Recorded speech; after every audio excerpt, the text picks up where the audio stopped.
దర్శకుడు నితీష్ తివారీ రామాయణాన్ని మరొకసారి ప్రేక్షకుల ముందుకు తీసుకొచ్చేందుకు సిద్ధమవుతున్నారు. రామాయణ పేరుతో 2 పార్ట్లుగా రాబోతున్న ఆ సినిమాలో నటించే నటులు ట్రోల్స్ వచ్చాయి. దీనిపై రియాక్ట్ అయ్యారు ఈషా ఫౌండేషన్ వ్యవస్థాపకుడు సద్గురు జగ్గి వాసుదేవ్. ముఖ్యంగా రణబీర్ కపూర్ని ఉద్దేశించి చేసిన వ్యాఖ్యలు ఇప్పుడు వైరల్ అవుతున్నాయి. మన ఇతిహాసాలను ఎన్నిసార్లు తెరపై చూసినా మళ్ళీ కొత్తగానే ఉంటాయి. ప్రస్తుతం బాలీవుడ్ దర్శకుడు నితీష్ తివారీ రామాయణాన్ని మరొకసారి ప్రేక్షకుల ముందుకు తీసుకొచ్చేందుకు సిద్ధమవుతున్నారు.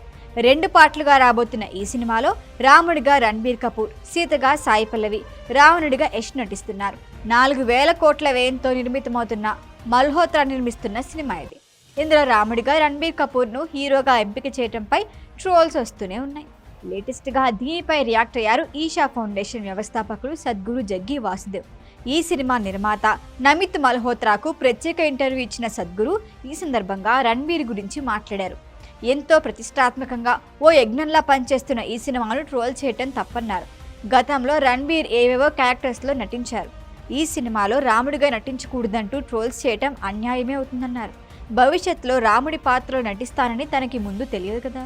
రేపు మరొక సినిమాలో రావణుడిగా నటించాల్సి రావచ్చు. అప్పుడు కూడా అలానే ట్రోల్స్ చేస్తారని క్వశ్చన్ చేశారు. ఈ సినిమాలో రావణుడిగా నటిస్తున్న యష్ని ప్రశంసించారు సద్గురు. రావణుడిగా యష్ ఎంపిక సరైనదని, అందమైన తెలివైన వ్యక్తి అని కొనియాడారు. రామాయణంలో వివేక్ ఒబెరాయ్ కూడా నటిస్తున్నారు. తనకు సంబంధించిన ఒక విషయాన్ని ఈ సందర్భంగా నిర్మాత చెప్పారు. ఈ సినిమా కోసం తాను తీసుకున్న పారితోషికం మొత్తాన్ని క్యాన్సర్తో బాధపడుతున్న చిన్నారుల చికిత్సకు విరాళంగా ఇచ్చేశానని చెప్పారు. ఇలాంటి చిత్రం తీసే అవకాశం రావటం అదృష్టమన్న నమిత్, రామాయణంతో భారతీయ చిత్ర పరిశ్రమకు అంతర్జాతీయంగా గుర్తింపు వస్తుందని చెప్పారు. ఇందులో హనుమంతుడిగా సన్నీ డియోల్, కైకేయిగా లారా దత్తా, శూర్పణఖగా రకుల్ ప్రీత్ సింగ్ నటిస్తున్నారు. ఇప్పటికే ఫస్ట్ పార్ట్ షూటింగ్ పూర్తయింది. 2026 దీపావళికి ఫస్ట్ పార్ట్, 2027 దీపావళికి సెకండ్ పార్ట్ విడుదల కానున్నాయి. ప్రభాస్, కృతి శెట్టి నటించిన ఆదిపురుష్ మూవీ డిజాస్టర్ అయిన వెంటనే ఈ ప్రాజెక్ట్ని అనౌన్స్ చేశారు. అంటే కొద్దిపాటి గ్యాప్లోనే రామాయణంపై 2 సినిమాలు అన్నమాట.